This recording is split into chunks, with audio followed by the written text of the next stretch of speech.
So Kaliammal அவர்கள் வெளியேறதுக்கான காரணம் என்ன அப்படின்ற ஒரு கேள்வி இருக்கு. சீமான் முகம் மட்டுமே தெரிய வேண்டும். அதனாலே அந்த கட்சியை ஒரு ஜனநாயக தன்மை கொண்ட இயக்கமாக வடிவமைக்காமல் அதை அடுத்த இடத்திற்கு கொண்டு போகாமல் இருக்கிறவங்க இருங்க, போறவங்க போங்க, ஒரு ஒருங்கிணைப்பாளர் அப்படி சொல்லும்போது அது கட்சியா அல்லது ஒரு தொண்டு நிறுவனமா அப்படின்னு நம்ம கேள்வியை கேட்குற மாதிரி வருது. இந்த கட்சி என்பதை முழுக்க சுயநலமாக அவர் பயன்படுத்துகிறார். அதனால காளியம்மா போனாலும் சரி, ஜெகதீச பாண்டியன் போனாலும் சரி, தமிழரசன் போனாலும் சரி, ராஜீவ்காந்தி போனாலும் சரி, இப்படி யார் எந்த இடத்திற்கு போனாலும் சரிபாதி ஆண்கள் சரிபாதி பெண்கள் சமங்கிறத நான் ஒருத்தன் தான் இந்தியாவிலே நிறைவேற்றிட்டு இருக்கேன் அப்படின்னு சொல்கிற சீமானவர்கள் காளியம்மாளை எப்படி பேசணும்? சீமானவர்களுக்கு எந்த அளவுக்கு ஒரு மேடையில பேசும்போது கைத்தட்டல்கள் இருக்குமோ, மக்களுடைய ஆரவாரம் இருக்குமோ, அந்த அளவுக்கு காளியம்மாள் அவர்களுக்கும் வர ஆரம்பிச்சிச்சு. மேடையில் வேட்பாளரை அறிமுகப்படுத்துகிற போது எங்கள் கட்சியினுடைய குலதெய்வம் என்று சொன்னாரா இல்லையா? கேட்டா நான் போச்சு இல்லையே, நான் எப்போ போச்சுன்னேன், தங்கச்சி இருக்கத்தானே சொன்னேன். அவங்களா போறாங்க, அவங்களுக்கு வேற ஏதோ நோக்கம் வந்துருச்சுன்னு பொதுவெளியில ஒரு களங்கத்தை கற்பிப்பார். அதுதான் சீமானுடைய யுக்தி. காளியம்மா என்ன நினைக்கிறார் என்றால், நீ யாரு என்ன வெளியேற்று, இதுதாங்க பிரச்சனையா ஓடிட்டு இருக்கு. காளியம்மா உடனே முடிவெடுத்து திமுகவிற்கோ அதிமுகவிற்கோ அல்லது தமிழக வெற்றி கழகத்திற்கோ போவதற்கான வாய்ப்புகள் அதிகமாக இருந்தது. சீமானுடைய திட்டம் என்ன தெரியுமா? ஒவ்வொருத்தரை ஏமாற்றுவது, சீட்டிங் வாங்கல்ல 420, அது மாதிரி தான் இவருடைய வேலை. அதுல விஜயலட்சுமி வந்துட்டாங்க. விஜயலட்சுமி தனக்கும் தொடர்பு இருக்கிறது. அவங்க ரெண்டு பேரும் கணவன் மனைவியாக குடும்பம் நடத்தினார்கள், வாழ்க்கை நடத்தினார்கள். அப்படிங்கிறதெல்லாம் ரெண்டு பேருமே மறுக்கல. இன்னும் சொல்ல போனா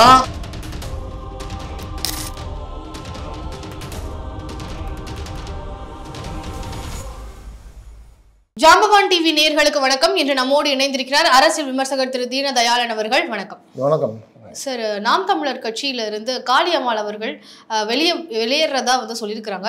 சீமான் அவர்களும் வந்தாங்கன்னா நன்றின்னு சொல்லுவோம், போறாங்க அப்படின்னு சொன்னா ரொம்ப நன்றின்னு சொல்லுவோம், எல்லாத்துக்குமான உரிமை இங்க இருக்கு, இது ஜனநாயகமான கட்சி அப்படின்ற மாதிரி எல்லாம் பேட்டி கொடுத்துருக்கிறாரு. ஸோ காளியம்மாள் அவர்கள் வெளியேறதுக்கான காரணம் என்ன அப்படின்ற ஒரு கேள்வி இருக்கு. முன்னாடி இருந்தே ஒரு சலசலப்பு இருந்துட்டே இருந்தது கட்சிக்குள்ள அவங்க இரண்டு பேருக்கும். இப்போ வெளியேற அப்படின்ற மாதிரியான செய்தியை சொல்லியிருக்கிறாங்க. ஸோ இது பற்றி உங்களுடைய பார்வை என்ன? இந்த கட்சியினுடைய ஸ்ட்ரக்சரை பார்க்கணும். இந்த கட்சியினுடைய அமைப்பு அது எப்படி இயங்குது. இப்போ நாம் தமிழர் துவங்கி 15 ஆண்டுகள் ஆயிடுச்சு. 2010 மே 18 துவங்கப்பட்ட கட்சி இன்றைக்கு 15 ஆண்டுகளாக அது ஒருங்கிணைப்பாளர் அப்படிங்கிற இடத்துல தான் சீமானே இருக்கார். இதுக்கு என்ன காரணம்னு கேட்டால் ஒரு காரணம் விளக்கம் சொல்லுவார்.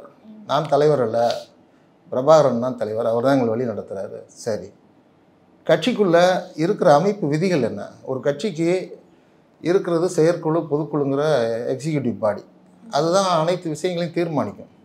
இப்போ கட்சிக்குள்ளே இருக்கிற உள் விவகாரங்களை அல்லது கொள்கை சார்ந்த முடிவுகளை சீமான் எப்படி எடுக்கிறார் அப்படிங்கிறத பார்க்கும்போதே இது தெரியும் எதுக்காக அந்த கட்சி வச்சுருக்காங்க. ஒரு கோஆர்டினேட்டர், ஒரு ஒருங்கிணைப்பாளர் அப்படி சொல்லும்போது அது கட்சியா அல்லது ஒரு தொண்டு நிறுவனமா அப்படின்னு நம்ம கேள்வியை கேட்குற மாதிரி வருது. கட்சிக்கு பொதுச்செயலாளர் யார்? பொதுவெளியிலே தெரியாது. பொதுச்செயலாளர்னு ஒருத்தர் இருப்பார். ஏற்கனவே எங்கள் பகுதியை சேர்ந்த தடா சந்திரசேகர்னு ஒருத்தர் இருந்தார். அவர் எந்த விஷயத்துலையும் உட்கார மாட்டார், பேச மாட்டார். அவர் ஒரு கையெழுத்து போட்ட ஒரு குறிப்புகள்லாம் வரும், அவ்வளோதான்.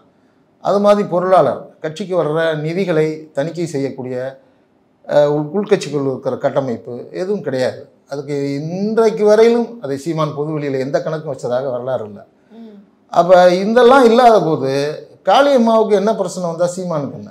சீமான் முகம் மட்டுமே தெரிய வேண்டும். அதனாலே அந்த கட்சியை ஒரு ஜனநாயக தன்மை கொண்ட இயக்கமாக வடிவமைக்காமல் அதை அடுத்த இடத்திற்கு கொண்டு போகாமல் இருக்கிறவங்க இருங்க, போகிறவங்க போங்க, வந்தால் வரவேற்கிறேன், நன்றி, போறீங்கன்னா வாழ்த்துக்கள் அப்படின்னு ஒருத்தர் சொன்னார்னா, அரசியல் என்பது சாதாரண விஷயம் அல்ல. சீமானே இருக்கார். அவர் திடீர்னு இந்த நாம் தமிழர் கட்சி இன்னொருவர் கைப்பற்றி கொண்டு சீமானை வெளியிலே விரட்டினால் சீமானுடைய மனநிலை என்னவாகும்? அப்படி யோசிச்சு பாருங்க.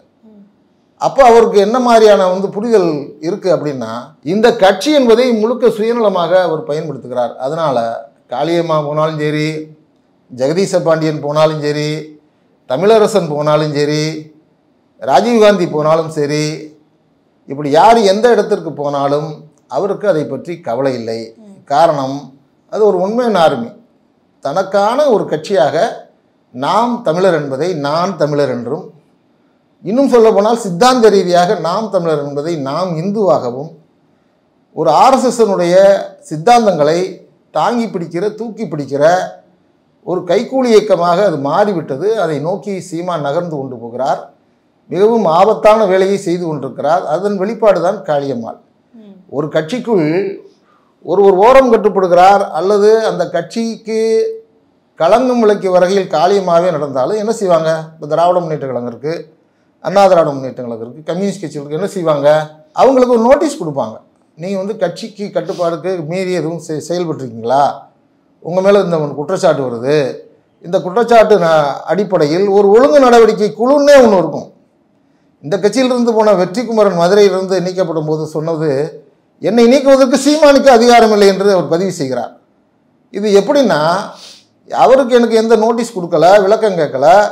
சாதாரண ஒரு உறுப்பினரை நீக்குவதற்கே விளக்கம் கேட்கணும். ஆனால் நான் தலைமை மாநில ஒருங்கிணைப்பாளராக இருக்கிறேன், ஆனால் எனக்கே அவர் நோட்டீஸ் கொடுக்கல அப்படின்னா அந்த ஒருங்கிணைப்பு கமிட்டி, அந்த ஒழுங்கு நடவடிக்கை குழு என்பது ஒரு கண்துடைப்புக்காக வைத்திருக்கிறார். அப்படி ஒரு குழுலாம் இல்லை. அந்த குழுவில் யார் இருக்காங்கன்னு கூட யாருக்கும் தெரியாது.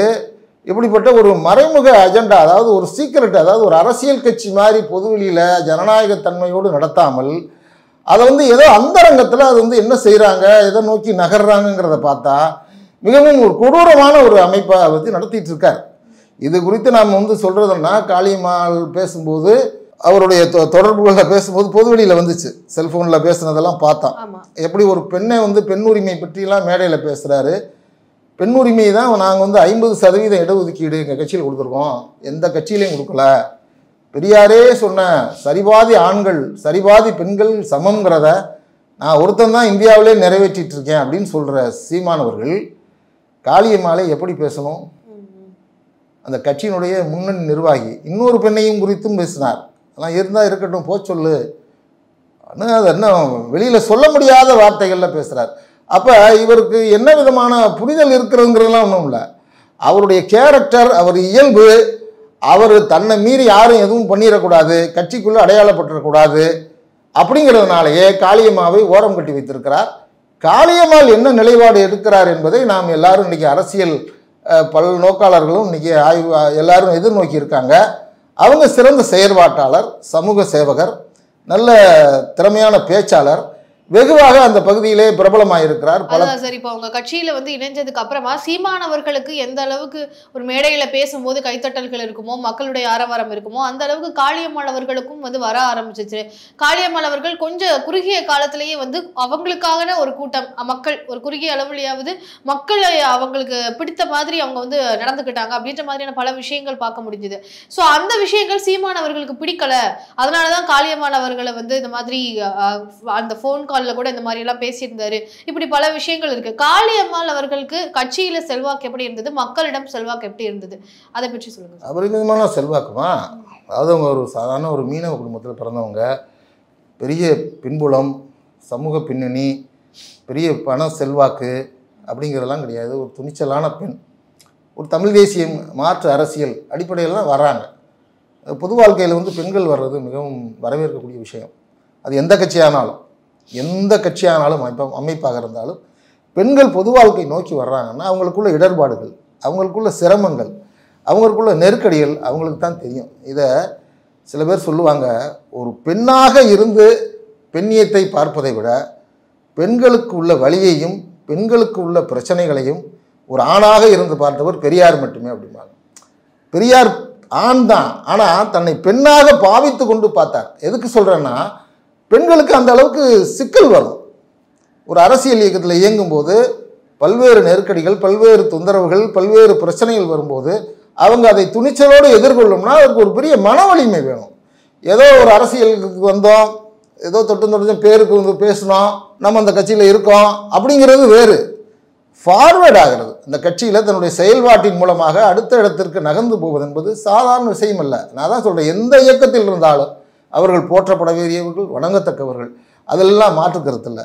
இந்த இடத்துல அவங்களுக்கு பல தேர்தல்களில் நின்னாங்க, மயிலாடுதுறையில் நின்னாங்க, சட்டமன்றத்துக்கு நின்னாங்க, வியத்தகு வாக்குகள் விழுந்தது, அவங்க பல பேருடைய கவனத்தை ஈர்த்தார்கள். அதன் மூலமாக அவர்களுக்கு செல்வாக்கு அதிகரிப்பதை பொறுத்து கொண்ட சீமான் அவர்கள் என்ன சொன்னார்? மேடையில் வேட்பாளரை அறிமுகப்படுத்துகிற போது எங்கள் கட்சியினுடைய குலதெய்வம் என்று சொன்னாரா இல்லையா? பொதுவெளியில் பதிவு செய்தாரா இல்லையா? அப்படிப்பட்ட காளியம்மாள் இன்றைக்கு எத்தனை கூட்டங்கள் இந்த நாடாளுமன்ற தேர்தலுக்கு பின்னால் பேசியிருக்கிறார்? எங்கேயாவது பார்த்துருக்கீங்களா? ஈரோடு தேர்தலில் பார்த்தீங்களா? களத்துக்கு வந்தாங்களா? வரல. இல்லை. இதெல்லாம் என்ன ஆதாரம், என்ன காரணம்? அதாவது சீமான்ன்ற ஒரு யுக்தி இருக்குங்க. அவர் என்ன செய்வார்னா, யாரையும் நேரடியாக விரட்டிட மாட்டார். அவங்கள நான் தான் நீக்கினேன் போச்சொன்னேன் அப்படின்னு சொல்லாமல் அவங்களா வெளியேறுவதற்கான ஒரு வளையத்தை எப்படி அமைப்பார்னா, சுற்றி இருக்கிற அவங்களுக்கு இருக்கிற பின்னணியெல்லாம் உடைப்பார். அதுக்கப்புறம் கட்சிக்குள்ள சரியாக அவர் எந்த விவாதத்தையும் கலந்துரையாடலும் வச்சுக்க மாட்டார். அதுக்கப்புறம் அவரை சுற்றி இருக்கிற சில ஆளுகள்லாம் இருக்காங்க, அவங்களை டார்ச்சர் பண்ணி அவங்களை வெளியேற்றுவதற்கான எல்லா வேலையும் செய்வாங்க. இது சீமானுடைய வாடிக்கையான வழக்கம். கேட்டால் நான் போச்சு இல்லையே, நான் எப்போ போச்சொன்னேன், தங்கச்சி இருக்கத்தானே சொன்னேன். அவங்களா போகிறாங்க, அவங்களுக்கு வேற ஏதோ நோக்கம் வந்துருச்சுன்னு பொதுவெளியில் ஒரு களங்கத்தை கற்பிப்பார். அதுதான் சீமானுடைய யுக்தி. ஆனால் காளியம்மா என்ன நினைக்கிறார் என்றால், நீ யாரு என்னை வெளியேற்று, இதுதாங்க பிரச்சனையா ஓடிட்டு இருக்கு. காளியம்மா உடனே முடிவெடுத்து திமுகவிற்கோ அதிமுகவிற்கோ அல்லது தமிழக வெற்றி கழகத்திற்கோ போவதற்கான வாய்ப்புகள் அதிகமாக இருந்தது. கடந்த காலத்தில் தமிழக வெற்றி கழகம் விக்கிரவாண்டியிலே மாநாடு நடத்தும் போதே இவருக்கு பேச்சுவார்த்தை நடக்கிறது, இவர் வர வாய்ப்பு இருக்கிறது. ஏன்னா அந்த தமிழக வெற்றி கழகத்தில் ஸ்பீக்கர் ரொம்ப கம்மி, இவங்களை மாதிரி ரொம்ப போல்டா பேசுகிற ஆளுகளும் கிடையாது, ரொம்ப குறைவு. அது ஒரு பெண்ணிய செயல்பாட்டாளர் வந்தால் கட்சிக்கு பொதுவெளியில் அதிகமான ஆதரவு கிடைக்கும் அப்படின்றனால ஒரு பேச்சுவார்த்தை நடந்திருக்கு, அதெல்லாம் மறுக்க முடியாது. ஆனால் அவர்களை பொறுத்தவரை சீமான் நம்மை வெளியேற்றணும், நம்ம இந்த கட்சியில் இருப்போம், நம்ம இந்த கட்சியை நேசித்து வந்தோம். ஆனால் சீமான் என்ன நினைக்கிறார், அவராக வெளியேறட்டும் சொல்லி அவருக்கு ஒரு வலையை பின்னி அதன் மூலமாக நெருக்கடி கொடுத்து வெளியேற்ற வேண்டும் என்று அவர் இருக்கிறார். ஆக இதில் ஒரு உள் யுத்தம் நடந்துக்கிட்டு தான் இருக்கு. இருந்தாலும் காலம் கடத்தாமல் காளியம்மாள் தன்னுடைய எதிர்காலத்தை முடிவு செய்து கொள்வதுதான் நல்லது. சார், இப்போ மேடையிலேயே கூட சீமான் அவர்களை பற்றி இந்த பிரபாகரனை சந்தித்தது குறித்து அவங்க விமர்சனம் செய்யற வகையில நாசூக்கா சொல்லிட்டாங்க அப்படின்ற மாதிரியான பல விஷயங்களும் பேசப்பட்டுச்சு. ஸோ அதுவே நேரடியா சீமான் அவர்களுக்குள்ள இருக்கக்கூடிய அந்த ஒரு விஷயத்த மேடையில பதிவு பண்ணாங்க. அவங்களுக்குள்ள ஒரு கோல்டு வார் மாதிரி இருந்துட்டு இருந்தது, அதை மேடையிலேயே வெளிப்படுத்தினாங்க அப்படின்ற மாதிரி பேசு பொருளா இருந்துட்டு இருந்தது. அந்த விஷயத்தை எப்படி பாக்குறீங்க சார்? அப்ப அந்த டைம்லயுமே அதே மாதிரியான ஒரு ரெண்டு பேருக்குள்ள ஒரு பிரச்சனை இருந்துட்டு தான் இருந்ததா? ஆமாம், அதாவது ஒரு விடயத்தை மென்மையாக சொல்கிறது, அழுத்தமாக சொல்கிறது. இவர் எதை ஒரு கருவியாக பயன்படுத்தி தமிழ்நாட்டில் ஒரு படத்தை ஓட்டிகிட்டு இருந்தார். ஒரு 8 நிமிஷம் பார்த்தார், 10 நிமிஷம் பார்த்தாருங்கிறதெல்லாம் எல்லாருமே ஒத்துக்கொண்ட உண்மை. படம் எடுத்தேன், சுட்டு பயிற்சி நடத்தினேன், ஆமக்கறி சாப்பிட்டேன்னு ஒரு பெரிய படம் ஓடிக்கிட்டு இருந்தது இல்லையா? அந்த படம் உடையிற நேரமாக தான் இதை பேசுகிறாங்க. அதை நீங்கள் கவனிக்கணும். அவரோட போன இயக்குநர்கள் சந்தோஷம், ஒளிப்பதிவாளரோ அல்லது மற்ற நபர்களோ நிறையா சங்ககிரி ராஜகுமாரோ போன்றவர்கள் பொதுவெளியில் சீமானுடைய முகமூடியை உடையிற மாதிரி சில விஷயங்களை கொண்டு வந்தாங்க. நாங்கள் தான் போயிருந்தோம், எங்கள்கிட்ட படம் வரைய சொல்லி கேட்டார் அப்படிங்கிற எல்லாத்தையுமே நம்ம பார்த்துட்டோம். இப்போ இந்த காலகட்டத்தில் அவங்க உடைக்கிறாங்க. அப்போ இது என்ன, ஒரு நாகரிகமான முறையில், இது ஒரு நல்ல ஒரு விடயம். இது நாகரிகமான முறையில் பொதுவெளியில் போய் சொல்லாமல் அவரை வச்சுக்கிட்டு அவர் இருக்கிற மேடையிலேயே ஒரு பெண்மணியும் பேசுகிறார் என்று சொன்னால் அவர் உண்மையிலே சிறந்தவர், நாகரிக அரசியலை கற்றிருக்கிறார். பொது வழியில் போய் ஏதோ மாங்காய் பிடித்ததோ வாய் பிடித்ததோ என்று சீமானை பற்றி இந்த சவுடாலாக பேசிட்டார். அவர் பேசுவார்ல, வந்து பார் நான் தயார், நான் இராணுவத்தை சந்திக்கிறேன் என்னென்னமோலாம் பேசுவார். அது மாதிரி வார்த்தை ஜாலங்களை பேசாமல் சீமானவர்களை வைத்து கொண்டே மேடையில் அண்ணன் 8 நிமிஷம் பார்த்தாங்க, அந்த 8 நிமிஷம் பார்த்தா தான் உலகளவில் பேச போணுச்சுன்னு, அதாவது இது ஒரு வஞ்ச புகழ்ச்சின்னு சொல்கிறது, சேடை நயம் என்று இலக்கியத்திலே சொல்லுவார்கள். புகழ்றது மாதிரி புகழ்ந்து அவருடைய உண்மையை வெளிப்படுத்தி இருக்கிறார். அதாவதுங்க, நான் நாள் கணக்காக பிரபாகரோட பேசிக்கிட்டு இருந்தேன், எனக்காக போரில் நின்னவர் சாயங்காலம் 6 மணி ஆயிடுச்சு, 7 மணி ஆயிடுச்சு, ஐயோ தம்பி சாப்பிடாம இருப்பானே, வயிற்று பசிக்குமே அப்படின்னு போரை விட்டு ஒடியாந்தாருல, பார்க்கலையா? அண்ணன் சீமான் பதிவு பண்ணியிருக்காரு. போரை விட்டுட்டு தலைவரிக்க ஒடியாந்துருக்கிறார். எவ்வளவு பெரிய ஆள் பாருங்க, மாவீரன். போர் களத்தில் ஒரு தம்பி 8 மணி ஆயிடுச்சு சாப்பிடாம பசியில கிடப்பானே, ஐயோ நான் எவ்வளவு பெரிய ஆபத்து சிக்கல் வந்துரும்னு போர்ல விட்டுட்டு ஒடியாந்துருக்காருங்க. எவ்வளவு பெரிய ஆற்றல் இருந்திருக்கு சீமானுடைய. அவர் பட்னி இழந்தா நாடு என்ன ஆயிரும்? அங்க செத்துக்கிட்டு இருக்கான், குண்டு மலை குளிஞ்சுக்கிட்டு இருக்கு, பதுங்குழியில இருக்கான். அது இல்ல, சீமான் சாப்பிடலைங்கிறத நினைச்சு பதறி ஒழியாந்து இருக்கிறார் அண்ணன். அவர் தான் மேதகு தலைவர். அதனாலதான் அவர் என்னென்னமோ சொல்லிட்டு போனார்னு சொல்றாருல. இந்த கதையெல்லாம் எதுவுமே உண்மை இல்லை என்று பொதுவெளியில் நாடு கடந்த தமிழீழ அமைப்பு ருத்ரகுமாரன் சொல்லுகிறார். சீமான் பிரபாகரனை வைத்து அரசியல் செய்வதை நிறுத்திக் கொள்ள வேண்டும். வெளிநாடுகளிலே தமிழர்கள்ட்ட யாரும் பணம் அனுப்பாதீங்க. எங்க பேரை சொல்லி தமிழ்நாட்டில் பெரியாரையும் பிரபாகரனையும் கட்டமைத்து ஒரு கேவலமான அரசியல் செய்வதை நாங்கள் விரும்பவில்லை, அது எங்களுக்கு தேவையும் இல்லை அப்படின்னு சொன்னதுக்கு பின்னால வாயை பத்திட்டார். குத்துனாரா? இல்ல இது பொய் அப்படின்னு சொல்றதுக்கு சீமானுக்கு யோகிதை இருந்துச்சா? இல்ல. அதனால என்ன பண்ணிட்டாங்க காளியம்மா, சரி இதுதான்டா நேரம் இந்த ஆளை உடைச்சு வர்றதுக்குன்னு அண்ணன் 8 நிமிஷம் பார்த்தாங்க. ஆனா உலக அளவுல பேசுறது மாதிரி ஒரு பெரிய வரலாற்றையே படிச்சுட்டாங்க. அப்படின்னா பூனைக்குட்டி வெளியில் வந்து விட்டதுன்னு சொல்லுவார்ல பெரியார், அந்த மாதிரி உண்மை வெளியில வந்துருச்சு. சார், அதே மாதிரி பெண்களை வைத்து சீமான் அவர்களுக்கு பிரச்சனை, பெண்கள் விஷயத்துல பிரச்சனை அப்படின்னு ஆரம்பிச்சதா அவர் கட்சி தொடர்ந்ததுல இருந்தே வந்து அந்த ஒரு சிக்கல் நீடிச்சிட்டு இருக்கு அப்படின்னா அது விஜயலட்சுமி அவர்களை வைத்து தான்.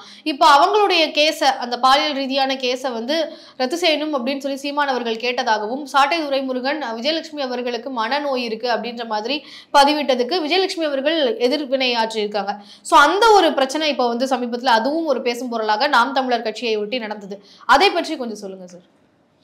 எங்க பொது வாழ்க்கையில் இருக்கிறவங்க உண்மையோ பொய்யோ ஒருத்தர் மேலே விமர்சனம் வருது, பொய்யா இருக்கலாம், அது உண்மையாக இருக்கலாம், ரெண்டும் இருக்கலாம். திட்டமிட்டு சீமானுடைய புகழை அல்லது அவருடைய வளர்ச்சியை, அவருடைய எதிர்காலத்தை சிதைக்க வேண்டும் என்று ஒருத்தர் திட்டமிட்டு செய்யலாம். இதெல்லாம் அரசியலில் நடக்கும், யாரு மேலே வேணாலும் நடக்கும். எந்த தலைவர்கள் மேலாலும் குற்றச்சாட்டு இல்லாமல் இல்லை நான் சொல்கிறேன், பெரும்பாலும் 100க்கு 90. ஆனால் அதை நிரூபிக்க வேண்டியது யார் கடமை? என் கடமை. என் மீது வருகிற குற்றச்சாட்டுக்கு, களங்கத்திற்கு யார் பொறுப்பு? நீங்கள் போரூரில் வந்து காவல் நிலையத்தில் வந்து கூப்பிட்டதுக்கு சம்மன் அனுப்புனதுக்கு வரமாட்டேன்ட்டாரே ஒரு வாரமா, இவர் ஒரு அரசியல் தலைவரா, ஒரு நேர்மையாளரா? நீங்கள் உண்மையிலேயே அந்த பெண்ணுக்கு நீதி வழங்க வேண்டும் என்று நினைத்தால் பொதுவெளியில் இந்த விஷயத்தை வரவிடாமலே செய்திருக்க முடியும். சீமானுடைய திட்டம் என்ன தெரியுமா? ஒவ்வொருத்தரை ஏமாற்றுவது, சீட்டிங் வாங்கல்ல 420, அது மாதிரி தான் இவருடைய வேலை. அதில் விஜயலட்சுமியும் வந்துட்டாங்க. விஜயலட்சுமியும் சந்தாலட்சுமியும் நம்ம ரொம்ப ரொம்ப டீப்பாக போக வேணாம், நிறைய கதைகள் இருக்கு. ஆனால் பொதுவெளியில் வராமல் பார்த்து கொள்ளுகிற யுக்தி இல்லை. அதாங்க வெட்டிய பள்ளத்திலேயே வீழ்வான் என்பது தான் சீமானுடைய வாழ்க்கை. அவர் விடுதலை புலிகளை பார்த்ததாக, நான் அவர்களோடு களமாடியதாக, பிரபாகரனை சந்தித்ததாக ஒரு படம் ஒடிச்சில்ல, எல்லாமே ஒரு படம் தான். அவர் சினிமாவில் ஜெயிக்கல, சினிமாவில் இயக்குனர் ஜெயிக்கல தெரியுமா உங்களுக்கு? ஆனால் அரசியலில் ஜெயித்திருக்கார், அதை நம்ம ஒத்துக்கிறோம். அது கெட்டியாடத்தனம் தானே. எவ்வளவு நுட்பமாக பயன்படுத்தி அந்த படங்களை எல்லாம் வந்து மாடிஃபைட் பண்ணி அதுக்கு ஒரு கதையெல்லாம் சொல்லி அதை நம்புற தம்பிமார்கள் கைதட்டுறத எவ்வளவு பார்த்து ஆஹா இதுதான் அரசியல்னு புரிய வச்சவர். கோயபல்ஸ் அப்படிம்பாங்க, 2ஆம் உலக போரில் நீங்க படிச்சிருப்பீங்க வரலாற்றுல, ஹிட்லருடைய தளபதியாக இருந்தவர். அவர் வந்து அந்த காலங்களில் டெக்னாலஜி வளர்ந்துக்கிட்டு இருந்த காலம் தான். ஆனால் இங்கே ஜெர்மனியில் என்ன நடக்குதுன்னு இங்கே தெரியாது, உடனே தெரியாது, 4 நாள் ஆகும். இன்று ரஷ்யர்கள் 10,000 பேர் இறந்தார்கள் ஜெர்மனியின் தாக்குதலில். கோயபல்ஸ் பத்திரிகையில் பேட்டி கொடுப்பார். உடனே இங்கே இந்தியாவில் உள்ளவனுக்கு என்ன நடுக்கம் வரும்? ஆஹா, இங்கிலாந்துக்காக இந்தியா போராடிக்கிட்டு இருக்கு, ரஷ்யா போராடிக்கிட்டு இருக்கு,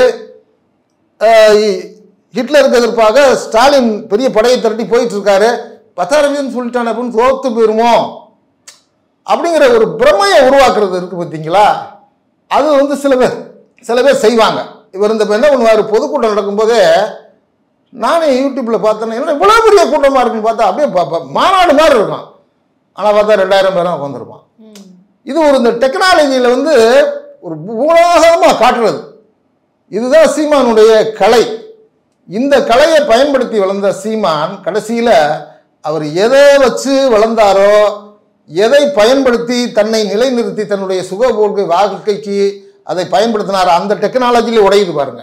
ஓகே சார், இதுதான் சொல்லிடுறேன். விஜயலட்சுமி பிரச்சனையிலையும் விஜயலட்சுமி தனக்கும் தொடர்பு இருக்கிறது, அவங்க 2 பேரும் கணவன் மனைவியாக குடும்பம் நடத்தினார்கள், வாழ்க்கை நடத்தினார்கள் அப்படிங்கிறதெல்லாம் 2 பேருமே மறுக்கல. இன்னும் சொல்ல போனா சீமான் பேசுவதே நிதானம் இல்லாத பேசுன்னு ஒரு நீதிபதி கண்டிச்சிருக்காரு. பார்த்தீங்களா ஈரோடு தேர்தலில் என்ன சொன்னாரு?